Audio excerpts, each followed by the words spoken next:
Hi everybody, it's Peter Stockdale, the host of the Spin Market Report. Are you looking for a new place to advertise your business? With over 85,000 YouTube impressions and 20,000 total streams across all platforms in the last 12 months, the Spin Market Podcast Network could be the prime space you've been looking for to advertise your business. Get a hold of Spin Market today and see what advertising on a podcast can do for you. Visit www.spinmarketwith2ks.com or email digitalagent@spinmarket.com for more information.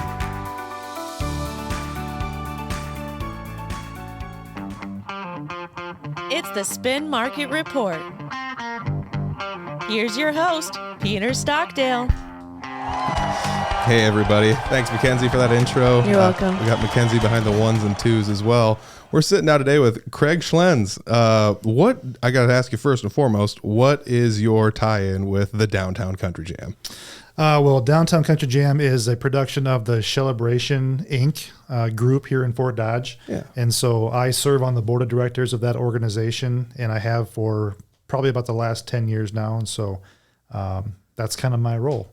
Dang. More specifically, if you want to get into that right away, I am kind of the co-chair of the staging and security part of our production. Okay. And so myself and my counterpart, Brad Niemeyer, we handle everything to do with the stage setup and then also kind of the security aspect on day of show. So Oh, wow. we bring in volunteers, we help set up staging, load equipment, things like that, and kind of getting everything ready to go for day of show. And then we provide a group of volunteer laborers to kind of help watch the line and make sure nobody gets backstage and things like that during the event. So for those that don't know, Downtown Country Jam is a show they have downtown here in Fort Dodge, Iowa every year, and it is packed. And I'm not just saying that just because you're on here and it's the podcast and stuff. I'm talking thousands of people within a 3 or 4 block radius. People kind of give you a side eye when you say we're going to be at the corner of 9th Street and Central Avenue in Fort Dodge. And they're like, well, how many people can you fit down there for a concert? And so all of them, all of them. Last year we were pretty close to busting at the seams. I think we were close to around 4,600 people down there. Woo. And so we've kind of always thought maybe around 5,000 was our top end. And so there was a few things that we learned from last year when we had Josh Turner downtown, and yeah, like you said, it was packed. I mean, there was a lot of people down there, and it was a lot of fun. It was a great show.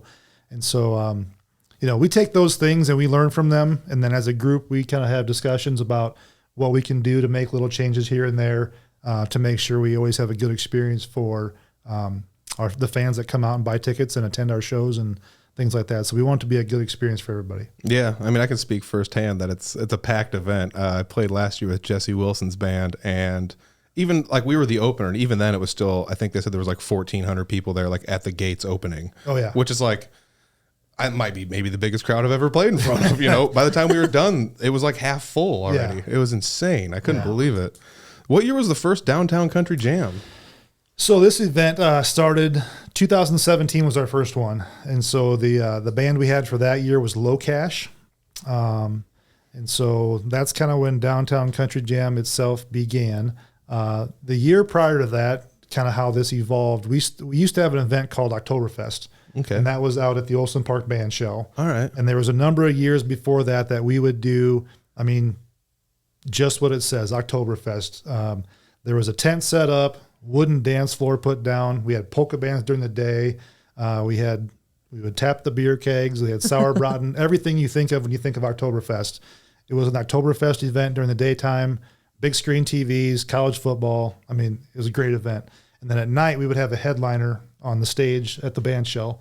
And so we had bands like Hairball a couple times. Oh, yeah. The Vic Ferrari Band. Nice. And then the final year we did Oktoberfest, we had Sawyer Brown. Nice. Okay.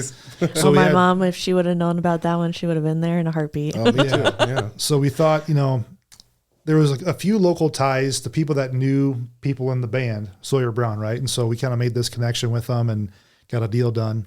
And they played through a driving rainstorm that night. Oh, wow. Like thunder and lightning. It was brutal. Take that, ZZ Top. Yeah. It was, yeah. Sorry.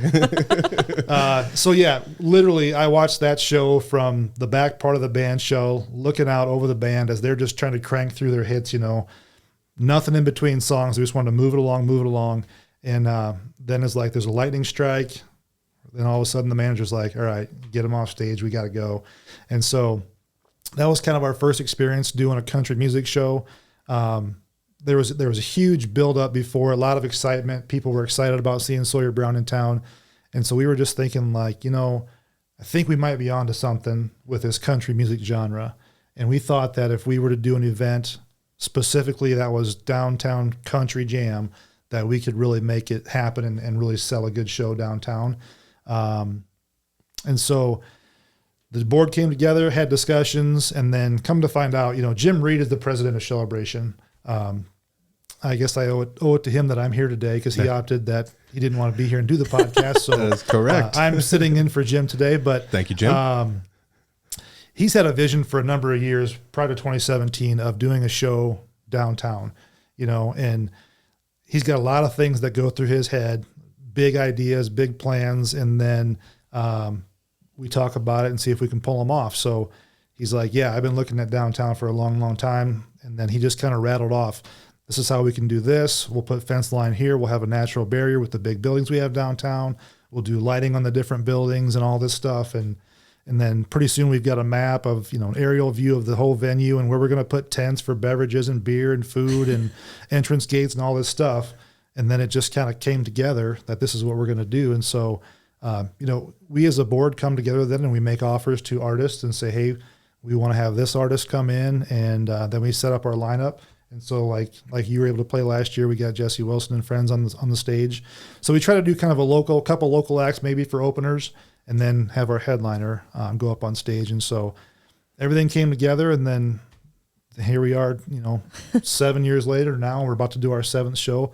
Actually, it's about 8 years later because we missed the COVID year in 2020, but I think this will be our 7th show for Downtown Country Jam. So it's been a blast. It's my favorite event that we do each year. It's so cool.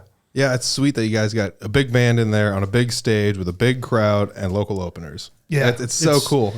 It's like a perfect combination of really famous, that people know the music, and then it kind of keeps in the local music because that's so big here. Yeah, it's huge here. It's wild. I never when I first moved here, I was blown away by how big the music scene is here. And it's just so cool that, we have all the different areas of different musicians playing, a wide range of music. Yeah. So it's really cool that we get to support them in such a big, a big stage pretty much. It is fantastic. And we hear that quite often, that Fort Dodge has such a huge live music presence around here. And I think it's great for our economy, for our quality of life here in Fort Dodge. But there's so many venues now that are hosting live music so often.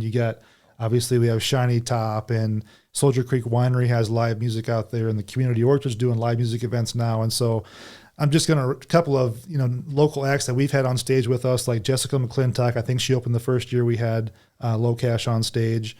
Tank Anthony Band, Jesse Wilson. We've had Brad Morgan. We've had Casey Musicman from Spencer, from The Voice, and just goes on and on. We've had Salty View, and we've had Renegade Soul. Yeah. I mean, all these fantastic local musicians that we have, and we're just extremely fortunate that we can put them up on a stage in this kind of a venue to open for a national headliner. It's so cool. Yeah, we really take a lot of pride in that and being able to showcase that talent here locally in front of a huge audience. Mm-hmm. I was trying to do some research on when the first Downtown Country Jam was, and I ran into something that said, was it possibly called Sticks and Stones before that, or was that a different event? There was a different event, yeah. Okay. Yep, there was a different event called Sticks and Stones at one time, and I believe Mark Miller was the head guy of doing that event. And I think it might have been more down by the river, kind of where River's Edge Discovery is right now. Yeah, I saw it was kind of like the precursor to this was what the article I read said. Fair. Yep. They also said Casino Park. I'd never heard of Casino Park in Fort Dodge before. That's where it was held at. So if anybody knows where Casino Park is, call in. Let us know. Call in. Yeah.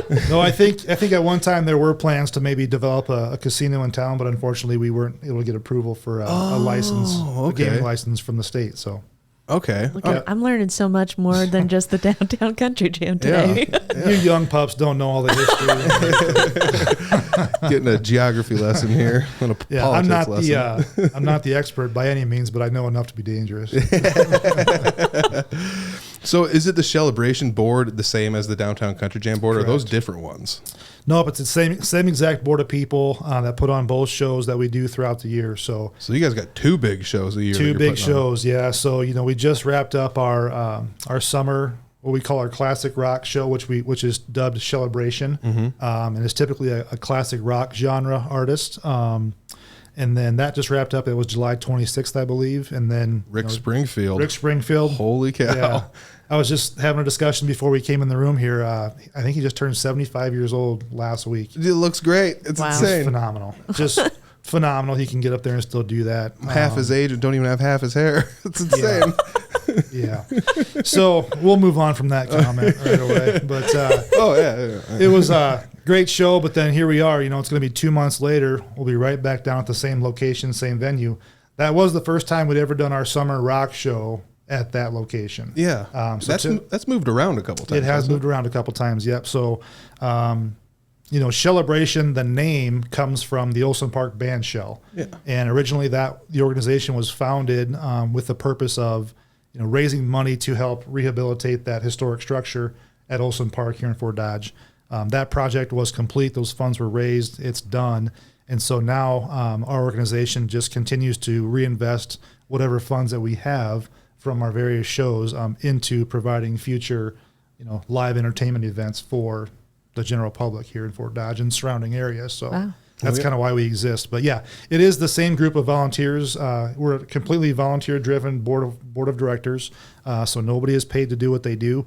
I think of the 13 people that are currently on our board, and some of those positions, turn over once in a while. But for the most part, this is the same exact board, maybe outside of 1 or 2 people, as it is when I joined like 10 years ago. Oh, wow. And so, that leaves 10 of those people that predate me. So they've been doing it much longer than I have.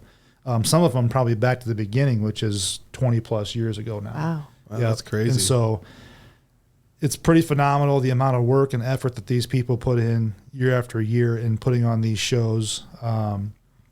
It continues to get a little more challenging in today's environment. COVID kind of had a little bit of an impact on the live music industry where things kind of shut down, and people went to live streaming music events more and things like that, just because touring for a lot of these artists is their livelihood. Yeah. And so with COVID, the demand for live music events is certainly out there.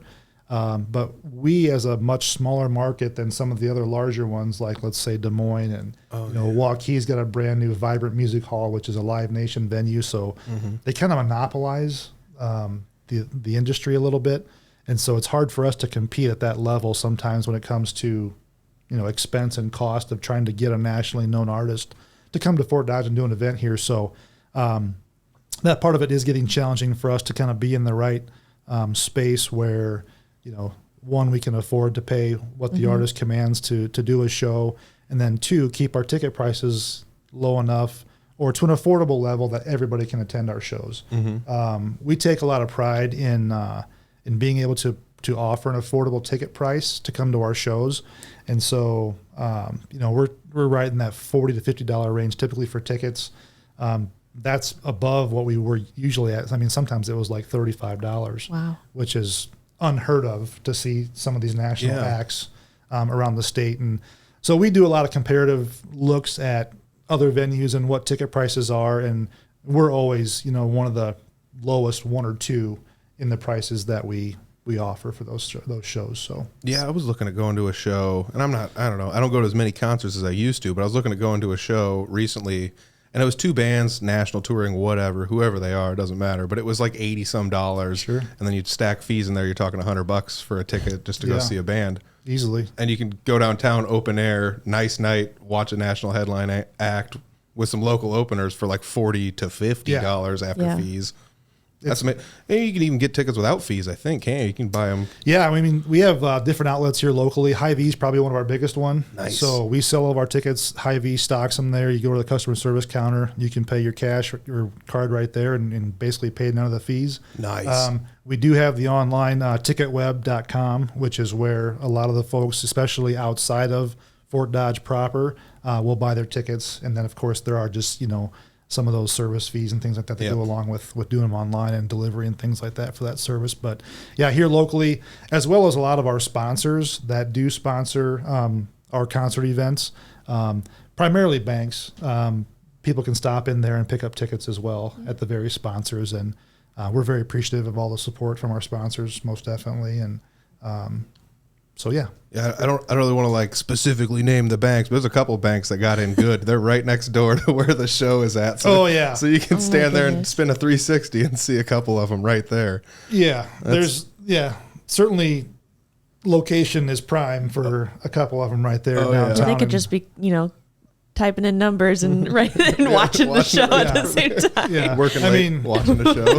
If you look up, you might see a few people up on the second floor enjoying a show and having their own little That's like their VIP experience. their box seats up there or something. Yeah. But I will say this, that they're very good neighbors to us, and they do allow us to do some things, as far as closing down the streets and setting up our venue, while they're trying to conduct business. Mm-hmm. Yes. And so not only for the banks downtown, but all the businesses downtown, that we kind of come in and disrupt things for about a day while we're preparing to put on the Downtown Country Jam show. So if you think about Rick Springfield, that concert was on a Friday night.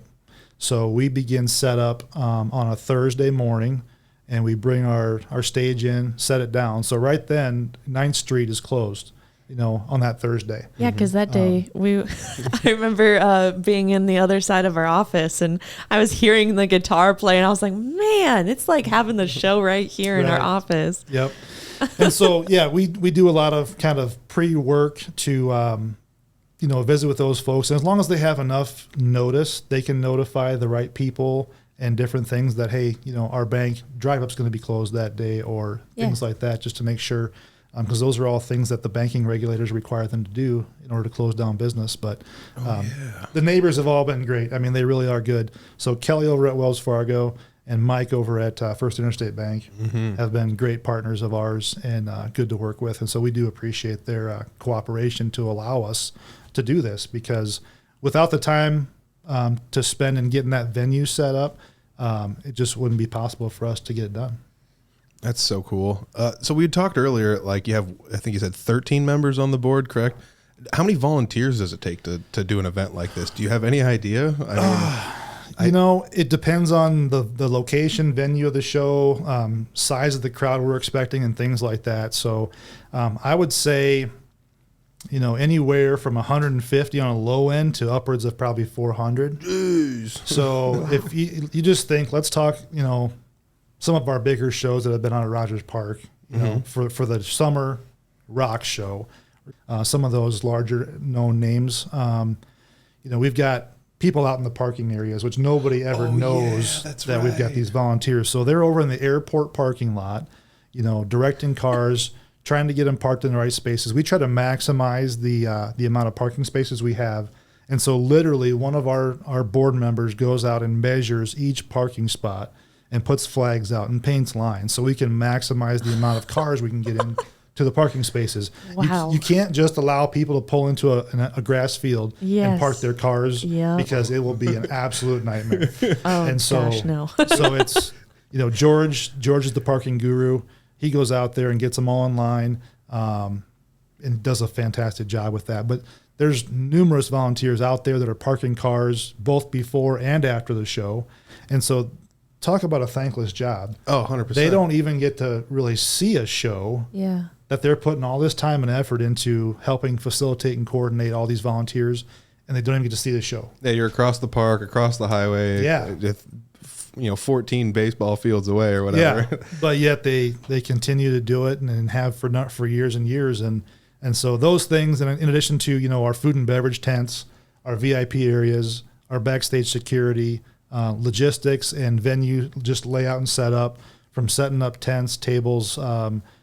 I don't know how many hundreds of yards of snow fence and fence posts that we have to pound in and zip tie. And I mean, there's just so many things that go into a production like this that it takes a bunch of volunteers. Yeah. So like security wise, like since you're one of the, main people with that, how do you go about making sure that everybody is as safe as you can possibly, make it? It's a great question. It's evolved over the years for sure. So, with the Las Vegas incident that happened, a couple years ago with the Jason Aldean concert, that certainly changed our mindset a little bit as far as, when people come in, what additional security measures do we need to take to make sure that we do protect our venue. And so downtown especially is kind of one of those venues where you got to take a look around and, there's lots of tall buildings. Yeah. And so you can't, we can't control everything or everyone that's in those buildings or on those buildings. And so, we do contract with the city of Fort Dodge, and we have a number of uniformed police officers on site. You may even see some on rooftops that have, an elevated viewpoint just to see if they can spot something that's maybe out of the ordinary so that we can be on top of things like that. We've also taken additional protective measures that at the end of Central Avenue, both to the east and the west, and then also to the south, we'll put concrete barriers in the street so that, somebody can't just decide, hey, I'm going to drive my car through there and wreak havoc. So some of those little changes that we've made over the years to put additional security measures in place. In addition, we do contract with a private security group. Dave Pearson's the guy who runs the whole thing, and he brings in a bunch of private security officers that he hires privately, and they take care of kind of our entrance gates. And so we do have security wands, so we're looking for weapons and things like that shouldn't be brought into the venue as well, to try to keep that stuff out as much as we can. Thankfully, we've never had any major issues to speak of. We've always had fairly well-behaved crowds. Later in the night, things might get a little bit, it's going to happen late at night, regardless. Yeah. So, after a few beverages or so, people get a little bit ornery and a little antsy. They like to have a little bit more fun. So, but yeah, again, like I said, we always go long on security officers and police officers, just because, again, we want to make the most enjoyable experience for the fans that come out to these events. We want them to be able to, get in line, get a sandwich, get a cold beverage, get to a restroom, and not have to wait in line for 30 minutes, so they're not missing the show. Yeah. You know what I mean? So the beverage and food tents, are they from local businesses? Yep, another good question. So our rock show in the summertime, we've always kind of done that on our own. And so Shellabration has always kind of provided the food. So we will just do, burgers, brats, hot dogs, and pop and beverages and things like that, all done by Shellabration. So we do it ourselves. Downtown Country Jam kind of changed that whole model a little bit. Just because of the venue and the way it's laid out, we did go to a vendor-based kind of concessions for Downtown Country Jam. And so we will bring in some of our local partners who we kind of trust and we know. But yeah, we absolutely try to use local all the time. So BBQs, John Mulvihill is a local business. He does barbecue sauces, and he does a lot of smoking different things now with like pork loins and this and that. John, longtime volunteer for Shellabration before he got into doing his BBQs business, pretty heavy duty, and his time took him away and he can't really volunteer anymore. But John and his daughter and his son-in-law and those folks have always been big partners of ours with this group. So when it came time to reach out to a vendor, like, hey, we'd love to have a barbecue person there for us. And so John was our first call. Hy-Vee's always been great with us, helping us out, fulfilling all the needs of our riders. So when our artists come in, they'd like, I want this, this, this, this, and this. It's a very detailed list of types of food and beverage and, sparkling waters and whatever it might be that they want to have in their dressing room when they get here. We basically send it over to Hy-Vee. They fill it up, they deliver it for us, and they take care of us. And so they're another one that we've used in the past. And so we've got some very great partnerships with local vendors. And so that's how we continue to do that for Downtown Country Jam. That's so cool. So, so I guess let me ask you this: if somebody's a vendor, is it like you reach out to them kind of thing, or could they throw their name in a hat and say like, "Hey, I've got service I can offer you if you need it or not"? Yeah, I mean, I think we've had vendors probably reach out to us in the past, and typically it's kind of one of those things that these are the ones that we have. So unless something were to come open, we're pretty much going to invite back the ones that we've had if it's been working out well for both of us. So Yeah. if they're happy and we're happy, our philosophy kind of is, well, why change if it's not broken, right? True. And we only have so much room I was gonna say you don't have for a certain number of vendors down there, right? So yeah, it's Just packed. blocks off the whole downtown just for all the vendors. yeah. I mean, Downtown food truck festival instead even of country. Jeez. even this year with the Rick Springfield event, there was less people than there was for Josh Turner last year. Okay. But the crowd was it was spread out. I mean, they're all the way back to our food tents. Nice. And so, I mean, again, not enough room probably to put another vendor in there or anything. And so, if we were to expand it even more, we might move them back a little bit, but we're kind of, restricted by how much room we have to put vendors down there and things like that. So, if something were to change, we'd certainly open it up to vendors, but I think we have kind of a short list in mind of who we would go to. And so we kind of have a variety of foods there. So again, sometimes you might have a pizza vendor, and then you have a barbecue vendor, and then you have kind of our standards with Hy-Vee, which is like steak sandwiches and broth and stuff like that. Oh yeah. So, Awesome. yeah. So It is lunchtime. I'm kind of getting hungry. yeah, it is. You Yeah. keep talking about food, man. So you had talked about Sawyer Brown. You kind of had some local ties, sort of. Some people knew how to get a hold of him, et cetera, et cetera. But how do you get a hold of any of the other bands? Do you just like go online and say agent at aerosmith.com and shoot him an email, or what are we talking here? Yeah, something like that, I guess. Really, it's about relationships that over the years, Jim and the group has developed with the agencies. Oh yeah. And so all your national headliners work with an agency that helps them to book and all their different tour stops and helps put the tour together and things like that. So, sometimes we might have an artist in mind, and we may have, partnerships with other people that have had this artist before at their venue. And so we might go to them and say, hey, you guys had so-and-so this year, how were they? Were they good to work with? Were they easy to work with? And then we kind of talk a little bit about, maybe, pricing and whatnot, and what do we got to offer to get a deal done. And so you kind of use industry partners and some inside knowledge to kind of try to figure that out. And then we might just put an offer letter together, and we know that they're with this agency. And so we'll just shoot it off to that person's, Cool. manager, agency contact, and we'll say, hey, here's our offer for so-and-so. Sometimes the process is really drawn out, and you won't hear anything for quite some time until they actually get into that mode where they're starting to put the pieces together and get all their different dates aligned. Other times they'll be like, they're touring in Europe this year, or we're not taking any more dates, or you're way below what you need to be at to get this thing done. They might give us a number, and that might just put us out of the mix.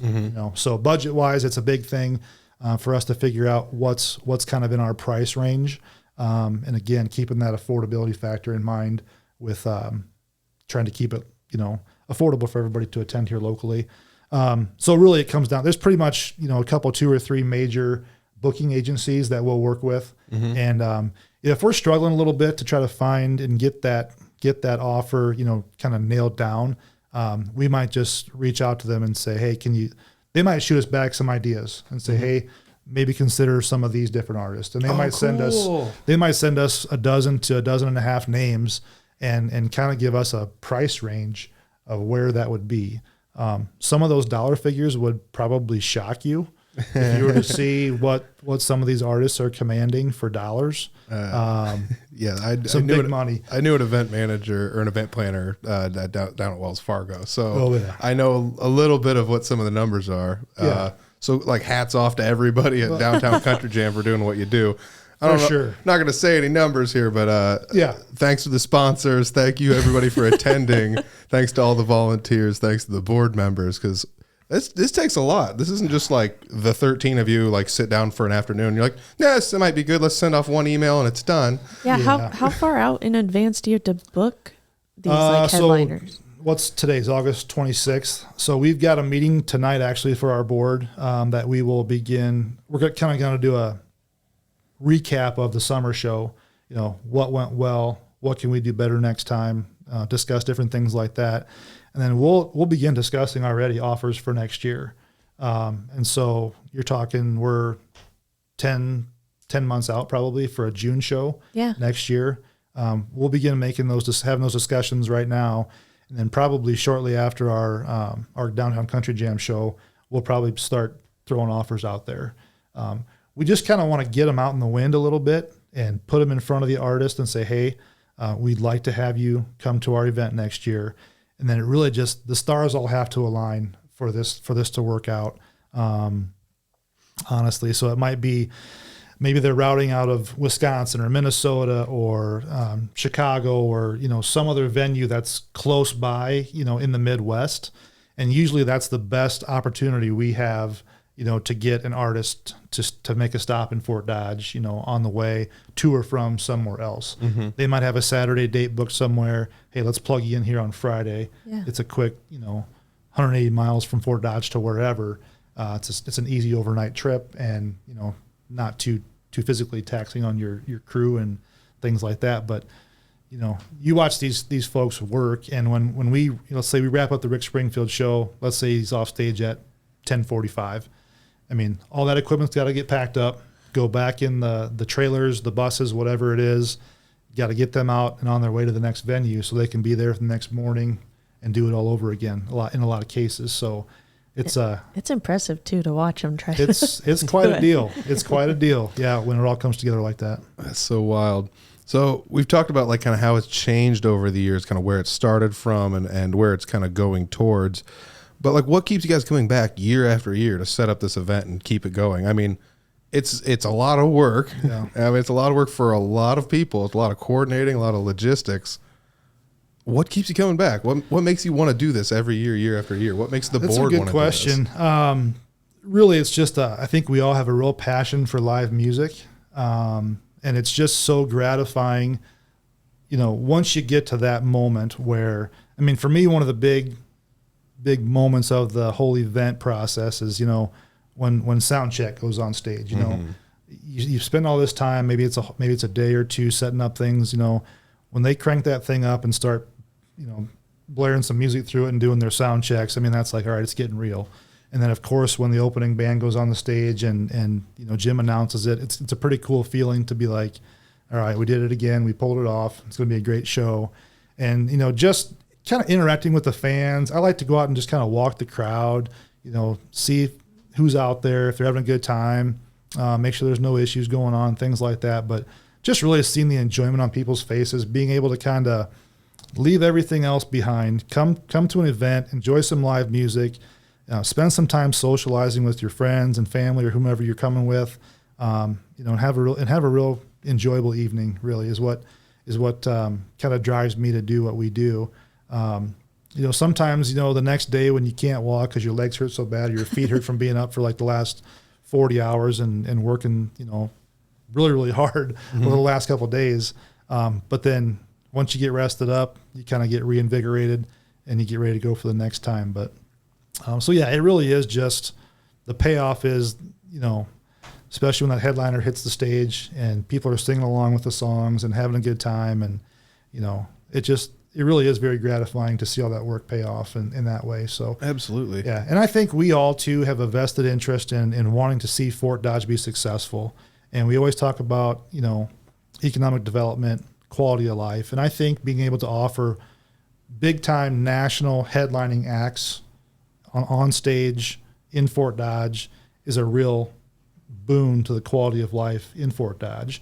And I think it has a real economic impact on our community too, from the hotels and the restaurants and all those things that benefit when we do bring, 5,000, 6,000 fans to Fort Dodge. Yeah, that's wild.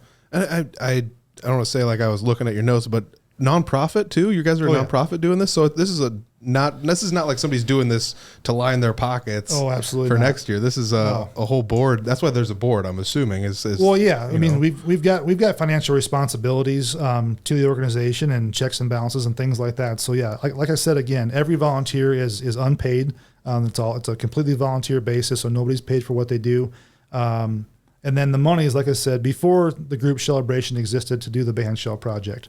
Now the organization just exists to continue to promote live music events and bring in, these national headlining acts and give live music to the people of Fort Dodge. So, yeah, we've talked about how expensive it is to do this, what it costs to kind of get a show done and things like that. So it's not like we're just making a whole bunch of money and putting it in the bank. I mean, there's years when we don't make any money. There's years when we lose money. And so it's not just like there's all kinds of profit. It all comes down to ticket sales and beer and food sales night of show. Yeah. And so there's a lot of risk involved in doing something like this. When you're talking, $250,000 to $450,000 to produce a show. Yeah. We've got great sponsorship support. We've talked about that a little bit, but probably not enough. Our sponsors are phenomenal here in Fort Dodge. Year after year after year, these sponsors step up and they support us in what we do. And I think they trust us to do what we do because we've been doing it for so long. And really, they trust kind of Jim's vision and leadership for the organization and being able to bring quality live music acts to Fort Dodge. But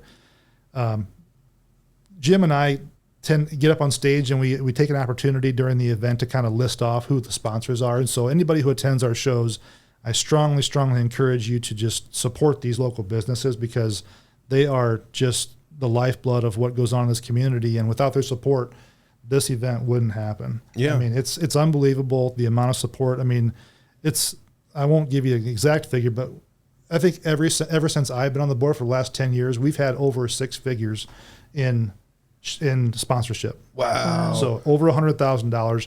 That's our summer show. Downtown Country Jam is a little bit less because the model is different. Mm-hmm. Okay.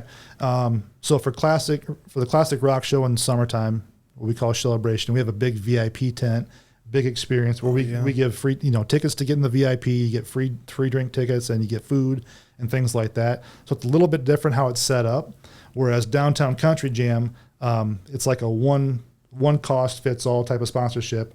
And you basically, if you're sponsoring the event for Downtown Country Jam, you get your value in tickets. Mm-hmm. And so basically what they're doing for us is pre-buying tickets. Oh, yeah. So that we've got funds to go out and know that we're going to be hopefully successful with the show. Makes sense now. But a lot of it though, until those doors open, like when we get to time of show, we haven't broken even yet with our cost. Mm-hmm. I mean, typically. That's wild. Very, That's so very, wild. very rare exceptions on that. I'd be sweating bullets. So it really relies on people coming to the show and food and beverage. Yeah. I mean, so, beer sales, I know it hurts sometimes to pay $6 for a beer, but that's what makes events go. Yeah. So, if you're going to any venue in the country, in the state of Iowa, in a large venue, I know the prices are, look like they're pretty high for beer and stuff like that, but that's what makes these things happen. Yeah. You'd mentioned all the sponsors and you'd mentioned banks earlier and named a couple, but it's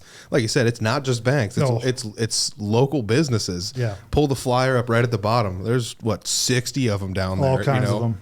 Everything you could imagine. Yep. I can't say enough about our sponsors that the support they give us is just phenomenal. I think it, on your questionnaire here to prepare me for this podcast, since it's my first time, how do we get sponsors? It really, a lot of it is just right now it's repeat sponsors because they've been doing it for so many years for us that they just kind of expect it. And they know that in their budget for the coming year, they're going to put in Shellabration and Downtown Country Jam as sponsorships, and so we couldn't be more thankful for that. And for what they do for us. And then, we'll send out a letter just to say, hey, it's time. And this is who we booked for the artist. So it's all kind of tailored to, here's our artist, here's our lineup, here's the dates and times of the event. And then some of the sponsorship comes right back into us. Then we'll just maybe follow up with some emails. And then we have kind of deadlines where we want to print our tickets and print our marketing materials and says, hey, if you want your logo on here, we need to know. Oh, yeah. And so a lot of it is, hey, yep, I'm in. Mm-hmm. Or it might take a phone call, quick reminder. Yep, I'm in. Let's do it. And then, every year we get some that just come out of the blue that, maybe a brand new sponsor after all these years that says, hey, I want to be a part of your event. Can I be a sponsor? Absolutely. We appreciate it. And then, it's a great model. It's worked very well for us. And again, I can't say enough about our sponsors. They're fantastic. I had one of the questions in here was, what's one of the most important parts about Downtown Country Jam? I think we just named it. Probably the sponsors, maybe. 100%. I'd say sponsors, and then a very, very close second, if not a tie for first, is volunteers. Nice. We just cannot do what we do without volunteers. And that's also probably one of the biggest challenges too, is finding volunteers because, 20 plus years now of doing this, that kind of original group of volunteers that kind of helped get this thing going and get it off the ground.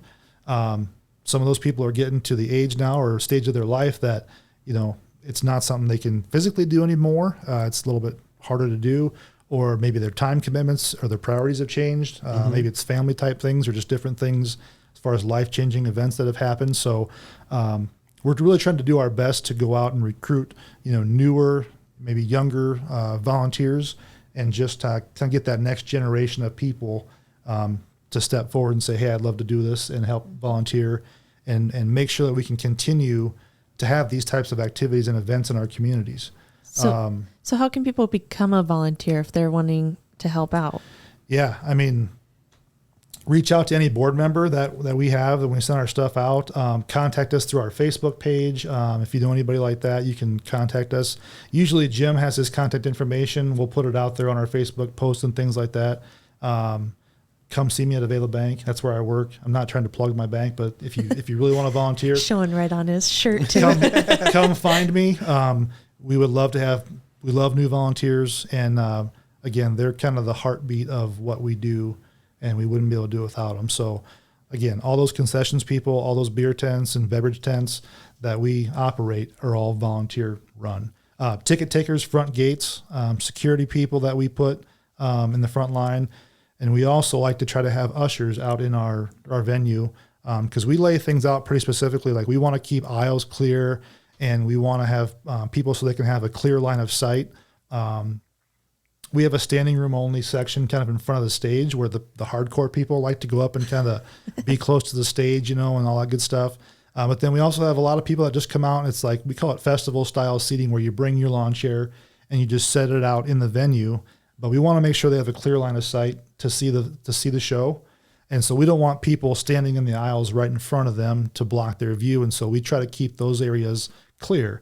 And that's done by basically volunteer ushers that kind of patrol out in the venue, which you don't see that in a lot of concert venues, especially ones like we do that are outdoor type things.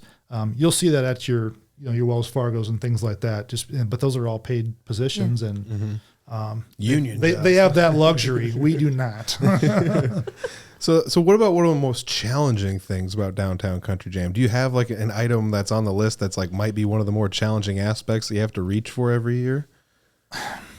Or is it just honestly no? I really just kind of touched on it. It's volunteer recruitment. That's what it is.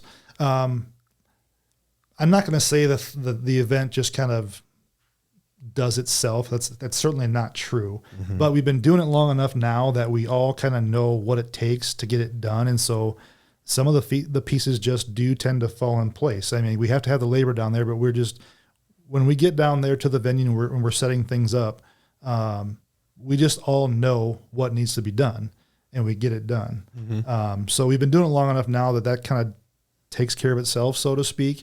But from a venue perspective, it's my favorite place to do a show because it's just so easy because you're on a concrete surface.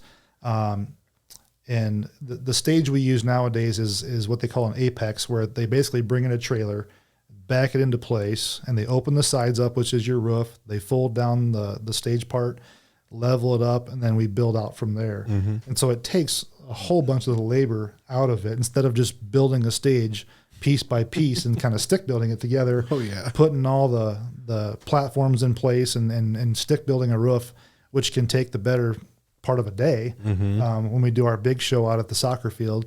And then of course, being on a soccer field, which is a playing surface where a lot of our youth and kids go out and play soccer, we can't just tear up the field, right? And so we've got a lot of heavy equipment that is involved that we just can't drive on the field. So it's a much more delicate process when you're out there on a soccer playing field and surface.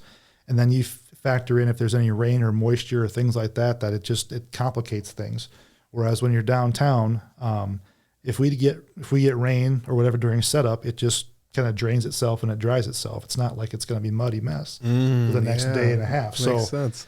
When you talk about challenges downtown, there's not a whole lot. It just really, other than having to get the street closed, and wait for that to happen. Because sometimes we're there, it's like you get all ready for the dance and then nobody shows up. Well, we get down there and we get things going. We're all ready to go at 8 o'clock in the morning on, let's say, Friday for a Saturday show. And we get to a certain point, and then you got to wait till like 7 o'clock at night before you can actually close the street down. Oh, You know what I yeah. mean? So again, we have those partnerships with the local businesses downtown that work really well with us, but then we still have to leave like, Central Avenue open to traffic throughout the day. And so God bless all the people that come down there and drive through and stuff like that, because they're usually dodging people that are crossing the road and doing different things. And we're setting up, placing garbage cans and drawing chalk lines and doing all this different stuff throughout the day. And so it's like a bunch of little ants that are busy all day long, kind of building this whole thing down there. But then 7 o'clock happens and it's like, all right, here we go. We put the barriers up. We block the ends of Central Avenue on both ends. We block 9th Street to the south. And then we just start popping up tents and tables and putting all the stuff in place that needs to go up. And then within a couple hours, we're pretty much ready to go. That's awesome. Yeah. Wow. So we actually, I don't even think we've touched on this yet. Who's playing this year at Yeah, I was Downtown? just thinking about that. I was like, wait, we have not said once. No. Who's Yeah. playing. So we've got a pretty solid lineup here. So the headliner is Joe Nichols. Oh, yeah. So Joe Nichols, I think one of the more well-known song is Tequila Makes Her Clothes Fall Off. There you go. I Yep. think And then my there's- favorite is Sunny in 75 by him. Broken Heartsville. I think there's Yep. all kind. I mean, again, so this when I came in earlier, I was explaining that I wouldn't consider myself, at least before we started doing Downtown Country Jam, like a country music fan. Mm-hmm. And so this was kind of a new genre for me. So when we're having board discussions and things like this, I'd say a lot of the board is more of that classic rock type genre. So the country thing's kind of a new thing, and we're like, well, who should we get? And so every year when we've booked the artists, I'll go out to my streaming service or whatever, and I'll check them out, and I'll be like, man, I know like 5 or 6 of those songs, but I never knew that person sang those songs. Joe Nichols fits that bill perfectly. I can go out to his stuff on my streaming service and start playing it and be like, I know 6 or 7 of those. I couldn't say them by name and tell you what the name of the song is, but I can sing them to you, like if it started playing. Okay, start singing. No, I'm not. Dude, I think those are sometimes the best bands to have. Oh. It's like I can't put my finger on exactly what the song, but I know it as soon as they start the Yeah. opening bit. You know the song. The true country music fans that are going to show up to this show, they're going to be able to sing along to the majority of Joe's hits, and we're super excited. It's going to be a great, I think, continuation from the huge success we had last year with Josh Turner, who was fantastic, and he's got a new fan in me after that show. It was unbelievable. He's so good. Just wonderful. Direct support act this year is Morgan Miles. So Morgan Miles, I think she got 3rd place on The Voice, on the TV show The Voice, a couple years back. And so Morgan is from Nashville, Tennessee. She's become very, very well known and popular, especially in this area over the last few years since her debut on The Voice there, and kind of got her out nationally. But she's also got a connection to Fort Dodge as well. And so a good family friends of mine are the Huss family in Fort Dodge. And so Danielle Huss, Danielle is the niece of one of my best friends from high school. And so I just kind of started following this. Danny moved down to Nashville for a time and became really good friends with Morgan Miles. And so when Morgan got on The Voice, then of course, Danny's kind of promoting it through Facebook and all this good stuff. And so I kind of started following it and kind of like, hey, she's got a local connection. And so this is pretty cool. I'd love to see her do well. And then she went on to get 3rd place in The Voice, which was pretty awesome. And I think Danny and her mom, Dee, even went out to the taping of one of the finales out in Los Angeles. Cool. So we reached out to Danny this year and said, hey, we'd love to make a connection here. Can you put us in touch with, kind of the booking agent for Morgan? And consequently, Danny's kind of helping her out with her Midwest bookings. So she put us in touch with them and we got a deal done. So we're super excited. She's really the first female headliner we've had at Downtown Country Jam as far as a national artist goes. So super excited to have Morgan Miles on stage this year. It's going to be a great 1-2 punch with Morgan and then Joe Nichols. And then the opening act is an Iowa-based band called Tyler Rickton and the High Bank Boys. Yeah. So I think they actually were in town a few weeks back or maybe a month or so ago at the Larimar Ballroom. Yes. And heard really great things about them. I haven't personally seen them, but I've looked them up a little bit, and I'm super excited to see these guys come play. I think they're going to bring a great energy to the stage and kick things off for us in the right manner. So great lineup this year. We're super excited about it. Yeah, I got some ties to the local music scene around the area. Some people might know, but I've heard nothing but great things about those guys. It's going to be an amazing show. I cannot wait. So we got who's going to be there. Did we say the date yet? I don't even know if we said the date yet. For that wasn't on your sheet, so you're slacking. really testing me. But I do believe it's September 28th is the date of the event. So it's a Saturday, Fort Dodge Downtown Country Jam. We always do our best to try to avoid those major Iowa State football dates. Oh yeah. We can't think of that. We can't make it perfect. So I'm not sure who's playing where that weekend. Hopefully they're both out of town. But there's some local watering holes that are down close by the event venue. So if you want to come down and watch a football game and then come on out to the event, the local establishments around here really appreciate that too. So, we always make it work very well. Of course, there's different local things going on. I think my daughter's homecoming is that night actually. So we'll have some arranging to do as far as pictures and stuff like that, but we'll make it work. So Pictures on stage. Yeah. It just so happened this past year with the Rick Springfield concert, their high school softball team was playing in the state tournament that night. So Cool. I was actually out and I missed the first part of the show for the state softball tournament. And then I came back after the game and caught Rick Springfield's. That's set. cool. That's sweet. You got to juggle your responsibilities a little bit around. So other than this amazing podcast right here, how do you get the word out about the Downtown Country Jam?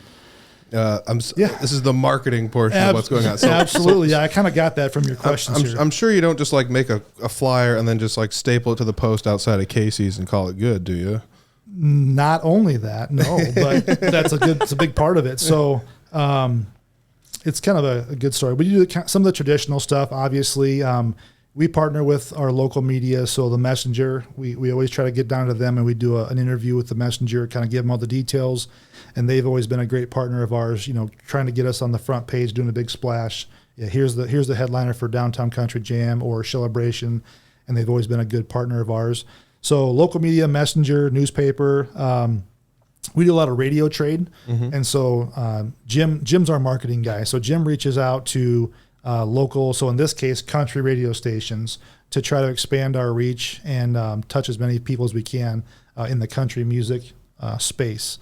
And so he'll do regional radio trades within a certain mile radius of Fort Dodge. And so he'll reach out to those stations and says, hey, are you willing to trade some tickets for giving us some radio time to promote our event for us? And then that's where your radio stations will be giving out tickets, right?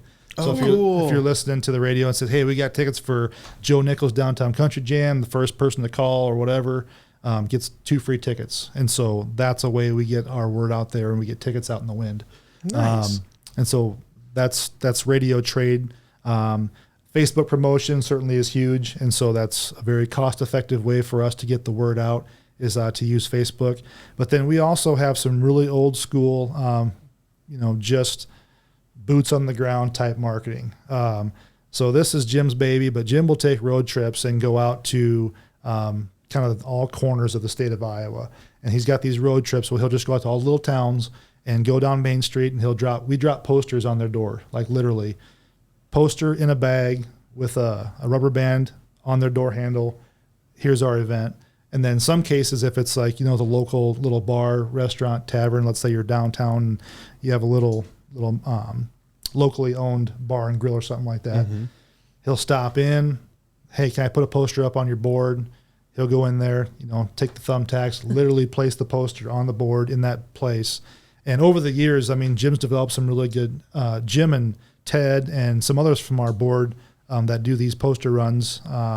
They've developed some really good friendships over the years with people in these venues and just the stories from the road. Every weekend they'll go out and they'll be doing a Friday or Saturday road trip, and you get back Monday morning and here's this big long email about, hey, I ran into so-and-so, who knows so-and-so, and this person was at our event and they said they love our shows and all this stuff. And then I've also got a list on my refrigerator of Jim's favorite establishments for ribeyes. Oh, nice. Yeah. It's called the Ribeye Road Trip. And so you'd be really surprised. You could do a food blog with that.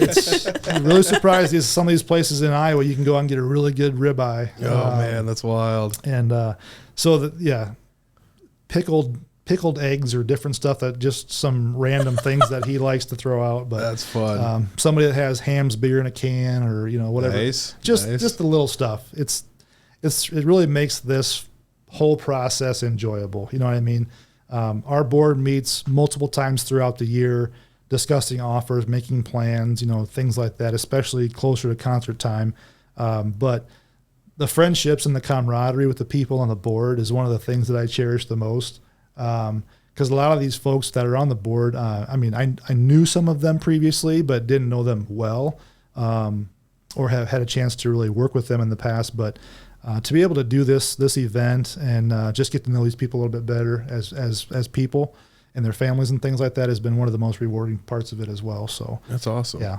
Yeah, I will say I can confirm that I've been in like small town gas stations and maybe even a bar or two and seen the flyer. 100%. I'm from up in Humboldt, tiny little Humboldt, so you go further north or further west, there's less and less out there, and I've seen the flyers in those places. So you guys do have, like I said, boots on the ground doing this. It's 100% what it is, and again, there's stories to tell, like just driving downtown and later in the evening when there's literally nobody around, and maybe a town cop or a sheriff will drive by and kind of look at these guys like, what are you guys doing? Or there might be a random group of people over in a garage just having some beers, and they might stop in and say, hey guys, we're having a show in Fort Dodge. You guys want to come down? Here's a poster. That's just awesome. Silly stuff like that. And then again, on these road trips, like some of these places I've never been in my life and didn't even know where they were. But through our travels with the softball this summer, we went up north and stopped in Bancroft and stopped in Sway City, to a couple of these different places. And like you said, freshly placed poster for Rick Springfield I saw this summer. Yep. So yeah, it's and the thing about it is yes, there's a little bit of expense, gas, posters, bags, time to roll them and put them together, which we all do as a group, as volunteers. But we'll hang those posters, and sure enough, the next, couple days, we'll see a couple of pings on our online ticket web. Nice. We sold 2 tickets here. We sold 2 tickets there.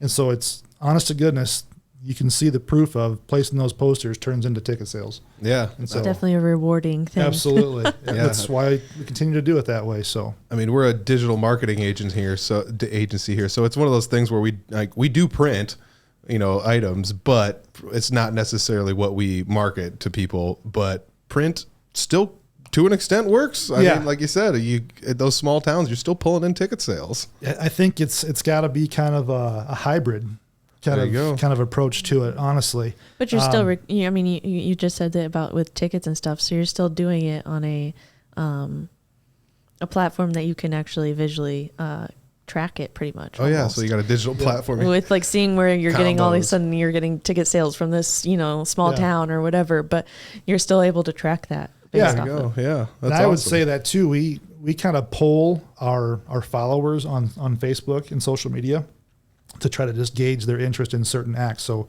we've kind of got a short list of the classic rock bands that we would like to have come to Fort Dodge, and so periodically we'll throw that back out and say, hey, could you rank these kind of in your order of who would be the top of your list? So we do use those platforms to get that feedback from kind of those that have been to our shows in the past and that do follow us, and because we want to bring to Fort Dodge the artists that people want to see, and so whoever's in the highest demand. So, but yeah, I think it's a hybrid approach, and I was thinking about one of your questions on the list there, and I was having a tough time trying to think about it a little bit, but I was actually a marketing major in college. Oh, nice. But I won't tell you how long ago that was, but things have all changed tremendously since I went to school. Social media wasn't a thing, and a lot of this different stuff that we see nowadays with apps and ads and all that stuff. It's a whole different ball game than when I went to school. So it'd be really interesting to go back to one of those classes today and just kind of see how things have changed and evolved over the last number of years. Yeah. Without giving my age out to you guys. Well, you mentioned Vic Ferrari earlier, and I didn't want to say how long ago I had opened up for them. It was 18 years ago I opened up for Vic Ferrari. No kidding. So I was a youngster at the time, but I was gonna let that slide through. We'll edit that one out. No, I'm just kidding. We'll leave it in. Give some people some stuff to laugh about. This had to have been the last 10 years that they played at our Oktoberfest though. It's maybe been longer. They're well known around this area. They're like what, from Wisconsin maybe or something? Yeah, something like that. Yeah, so it's wild that they have such a following around here. But that's how it happens. Well, everybody. somehow I think they had a connection with like Livermore Days, because I think Dallas Clark had brought him into Livermore Days. That's the first place I ever saw him play. Yeah, they were there before that. Okay, because that's when I opened up for Gotcha. them. I was I was right out of high school, or right at the end of high school there when there, everybody knows exactly how old I am. Yeah. Way to go, everybody. Great following Do there, the of course. Comment below his age. Gonna need a couple more fingers and toes. Facebook is kind of the place where we do keep things up to date with all of our events and promotions. And, we'll pin our posts when we say, hey, tickets are on sale, with a ticketweb.com link that they can go out and buy tickets to our events. And really all the updates are out there as far as, concert announcements, when we book bands, kind of everything goes out there on Facebook. So certainly be sure to follow, Shellabration on Facebook for all the recent updates and things like that, as far as what we're doing and all the goings on of our organization. So. Absolutely. I'm already followed. That's how I know about what's going on. Yeah. So Peter's in the know. Oh, I'm in the know. I've got it down. So September 28th, we got Downtown Country Jam right here in Fort Dodge. You can get tickets basically any of the major outlets here in town. You can go online and get them. Facebook might be your best bet for a place to go to get some more information. All right. So this is the fun question I have on here. This is thanks to her behind the desk. What was your favorite Downtown Country Jam and why? Oh, I had a hard time with this one. Just because I told you, how my background really is not as a country music fan. So, all right, we're making it two-parter. Favorite Downtown Country Jam. You have to say that first, though. And then next is, what's your favorite Shellabration? Oh, man. Well, now you just made it difficult. Even made it more hard. All right. So with Downtown Country Jam, though, I honestly have to tell you that every show that we've put on, I've thoroughly enjoyed each of the artists, and it's really kind of made me into more of a country fan. I listen to more country music because of it. So every one has been fantastic.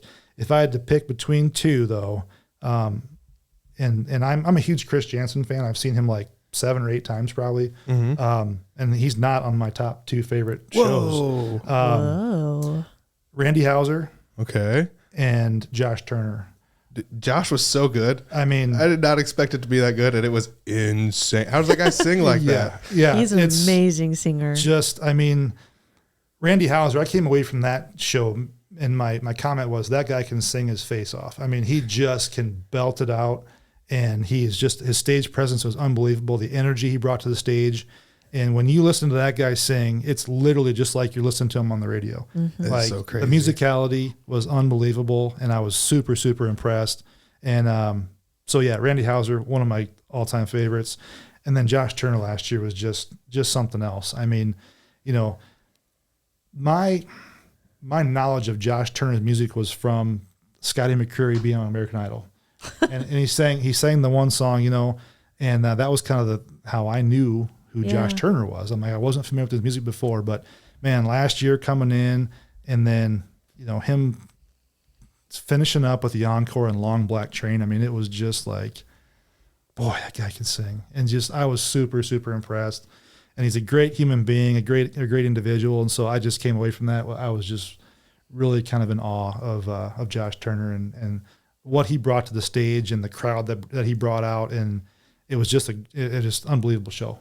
And so these are guys that I'm looking out and seeing like, okay, where can I go find them and see them again? Because I want to see them play again. 100%. Josh Turner took time out of his day before he went on stage to thank the openers on the side of the stage. Nice. Like pulled us all in and said thanks. Nice. I mean, absolute gentleman.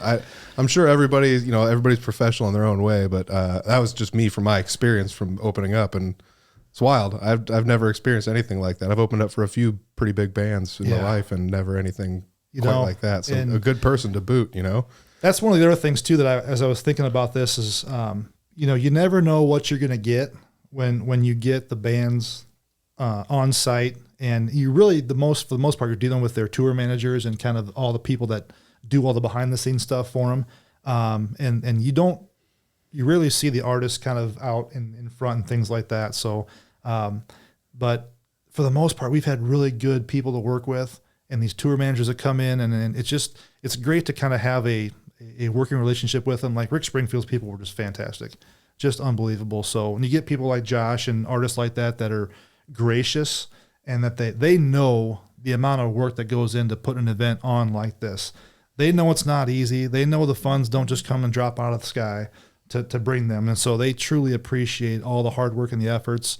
I mean, thanking the volunteers, thanking the stage crews that come in and load their stuff and unload their stuff, and just pretty much doing whatever they ask. And I do have a few crazy stories about that stuff, about, just day of show things where we're scrambling, like run into Menards or bomb guards, or we need sandbags, or we need bungee straps, or we need ratchet straps, and just, making phone calls to different people, like who we know in town, like, hey, could you help us out? What can we get for this? How do we do this? And you always find a way to get it done. Mm-hmm. But it can sometimes be a little bit stressful. Like you come into day of show, had a great night before, things are in good shape, the fences are all set up and ready to go. And you get there and just, it all kind of breaks loose and you're like, all right, what happened? Because I thought we were ready to go. Mm-hmm. But then you get the bands on site and you start doing load in and doing sound checks, and then, well, we need all this stuff done. So it's always just day of show is a super, super busy time, and you never know what's going to come your way. So you got to be able to think on your feet and be able to just kind of switch gears and do what has to be done to get the show. The show's got to go on one way or another. So absolutely. I'm going to say it one more time, September 28th, Downtown Country Jam. Scroll down into the description somewhere. There will be a link for probably the Shellabration Facebook page. That'll guide you to just about anywhere. I got one question left because we got about an hour in on this one, don't we? Okay, so what do we got here? Name a time in your life when marketing has impacted you and you possibly didn't even realize it. I had one this weekend. It hit me like a ton of bricks. I completely Was it food related? It probably was. It was probably ice cream, to be honest. That's his go-to everywhere. I've been destroying ice cream lately. If somebody turns a Blizzard upside down in front of me, that's what I'm going to get that night. I don't know. So maybe that's what it is. We're going to test that theory at the office sometime. I don't need any more ice cream. We're just going to start tipping ice cream. I have a desk job. I can't. But what do we got here? Anything? Is there a time in your life when marketing? That was the question I was referring to, that I had a really hard time with trying to figure out and how I was going to answer that question. But like I talked about with how things have changed so much over the last 20 some years. Okay, I'll give you guys that much. 20 some years since I was in college. And it's just so much of it is so subconscious that you don't even realize that you're being marketed to. Mm-hmm. All the different, I don't know how many pieces of information they tell you that you're being fed on a daily basis between your cell phones and, I'm at a computer pretty much all day at work, and all these different ads that pop up on your cell phones. And sometimes I think you just subconsciously don't even realize that you are being marketed to. And I was talking to a chiropractor just this last week, and he was talking about that they can advertise specifically for a pain point that you might have. So like if you're like, I have an earache or like a neck ache or something. So like if you're like, I pinched nerve or something, and let's say they might have Googled it. Yeah. You're getting targeted now. Oh man, and they can target specifically for the pain point specific advertisements. I'm like, it blows my mind. Like, I'm in this field obviously, but it's still I think about all that stuff, and I always forget how much you can go in depth for all of it. Yeah. That's one crazy story that I've got. Like, and I cannot recall that I ever Google searched this or did anything, but literally thought about it. It was, I needed a replacement key fob for a vehicle. And literally I was getting these Facebook ads for key fobs, and I'm like, I literally just had a thought and it was on my phone. I'm like, how is that possible? That's wild. I must have done something, said something about it or something to make that happen. But I was just like, I was blown away. Like, I'm getting these ads to me all of a sudden. And it's wild. It's a insane. wild universe out there of marketing and the trends and the way things are going. Oh, absolutely. Yeah. I remember when I first started working here, I was doing the accounting, and it was just like, I'm not even going to say the name of the company, but there's one company that everybody knows is the accounting software out there. And it was just everything I was watching all the time, everything I was scrolling through, any social media, it was there. Like every third post, it seemed like. I was like, all right, cool. An ad would pop up, you'd hit skip, the next one's the same thing. And it's like, oh, okay, they know exactly what they're going for here. And yeah, like you said, it's targeted right at you out there. So I'd probably have to go right along with you though and say the food stuff. Yeah. Dude, it gets me every time. Food. I love food. It gets me every single time. We're gonna have a food podcast next. We probably should. You got a degree in culinary stuff, I do. so there we go. All right, you're leading this one. Oh goodness. I want to say thanks once again to our guest, Craig Schlienz. I really appreciate you sitting down, taking time out of your day to talk with us about Downtown Country Jam. Anything else that we forgot on this list that I might have bypassed and did not look at? I feel like as we were going through the list, you were answering a lot of the questions right as we were going down. So I was trying not to jump ahead too much to steal your thunder there, but yeah, and I think I got a little bit long-winded because we're running out of time probably here. But one other thing that was on here that I recall from looking at this earlier was weather impact on Downtown Country Jam. Yeah, you said you had the one show. Yeah, the Sawyer Brown was at the band show. Okay. And so that was on still a grass surface at the band show. But as far as Downtown Country Jam, we've been very lucky, knock on wood, that we really have not been impacted by weather. I think the Chris Jansen show in 2019, we had maybe just a small, quick, it was cloudy all day. Like it was chance of rain, chance of rain, chance of rain. And then things just like at 5 o'clock, gates opened and the sky just cleared up and it was a beautiful sunny day. Nice. And it was awesome. But the great thing about that venue too is that it basically, again, it's self-draining. So if we do get rain, we'll just put visqueen plastic over the equipment, cover it up, let the rain bypass us. And then if we're able to do a show, people can still come out on concrete. There's not going to be a bunch of standing water and mud holes and things like that. So we've had very good luck downtown. Never really been impacted by weather whatsoever. So nice. Been very, very fortunate in that way. So Wow. Awesome. That's awesome. Well, Craig, I want to say thanks once again. Appreciate you taking time out of your day to sit down with us. Thank you guys for having me on and giving us an opportunity to talk about it. It's obviously, I'm very passionate about this, and we've got such a great group of volunteers and board members that we appreciate, once again, all the community support, the sponsor support, and all the volunteers that help us out and to do what we do. So we appreciate it very much. If you're looking to sponsor or volunteer, scroll down and click a link. Let's do it, people. Thanks, guys. This podcast is produced by Spin Market and Digital. Located in Fort Dodge, Iowa, Spin Market's highly skilled team can help you increase your market by updating your website, improving SEO, designing advertisements, and producing podcasts that will grab the attention of your market. Contact Spin Market today for all your digital marketing needs at digitalagent@spinmarket.com or call us at 515-302-8026. And to learn more, visit our website at www.spinmarket.com. That's digitalagent@spinmarket.com or 515-302-8026. Or visit our website at www.spinmarket.com.